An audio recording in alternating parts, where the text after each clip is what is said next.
আসসালামু আলাইকুম, স্বাগত জানাচ্ছি আমি মিজানুর রহমান গুজামিল টিভি নিউজে। দর্শক, বরাবরের মতো এবার সর্বশেষ সংবাদ নিয়ে আমি আছি আপনাদের সাথে। যুগান্তরের একটি রিপোর্ট, সেটা হচ্ছে সেই রাতে শেখ হাসিনাকে কী পরামর্শ দিয়েছিল গ্যাং অফ 4।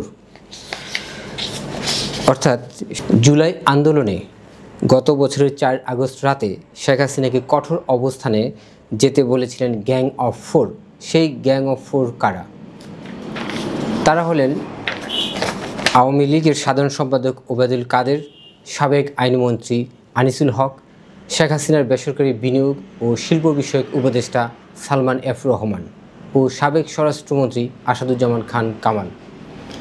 এর ফলে শেখ হাসিনার নির্দেশে পরদিন 5 আগস্ট ঢাকাসহ সারা দেশে শত শত আন্দোলনকারীকে গুলি করে গণহত্যা চালানো হয়।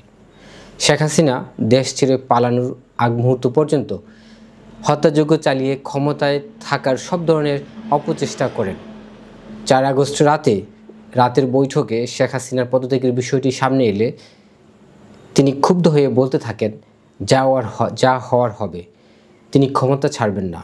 শেখ হাসিনা সেনাবাহিনীকে শক্ত হয়ে মেরুদণ্ড শক্ত করে কঠোর হয়ে বিক্ষোভ দমনের নির্দেশ দেন।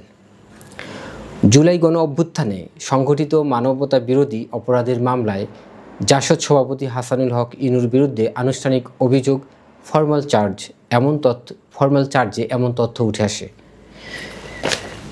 বৃহস্পতিবার আন্তর্জাতিক অপরাধ ট্রাইব্যুনাল 2-এ আনুষ্ঠানিক অভিযোগ দাখিল করে প্রসিকিউশন। এ মামলার একমাত্র আসামি হাসানুল হক ইনু, তার বিরুদ্ধে 8টি অভিযোগ আনা হয়েছে। আনুষ্ঠানিকভাবে অভিযোগ 39 পৃষ্ঠার। এতে 20 জনকে সাক্ষী রাখা হয়েছে। আগামী 29 সেপ্টেম্বর এই মামলায় ইনুকে ট্রাইব্যুনালে হাজির করার নির্দেশ দেওয়া হয়েছে। নথিতে উল্লেখ করা হয়, জুলাই আন্দোলনের সময় 4 আগস্ট রাতে গণভবনে প্রধানমন্ত্রী শেখ হাসিনার সঙ্গে উচ্চ পর্যায়ের গোপন বৈঠক হয়। সেখানে শেখ হাসিনা আন্দোলনকারীদের দমন করতে গুলি চালানোর নির্দেশ দিয়েছেন। দর্শক, এই ছিল সেই চাঞ্চল্যকর যে রাত্রে শেখ হাসিনাকে যে পরামর্শ দিয়েছিল গ্যাং অফ 4 নামে খ্যাত সেই 4 জন। আমি নামগুলো আবার বলছি: আওয়ামী লীগের সাধারণ সম্পাদক ওবায়দুল কাদের, সাবেক আইনমন্ত্রী আনিসুল হক, শেখ হাসিনার বেসরকারি বিনিয়োগ ও শিল্প উপদেষ্টা সালমান এফ রহমান ও সাবেক স্বরাষ্ট্রমন্ত্রী আসাদুজ্জামান খান কামাল। দর্শক, এই ছিল এখনকার মতো সর্বশেষ সংবাদ। আশা করছি আমাদের সাথে থাকবেন। আসসালামু আলাইকুম।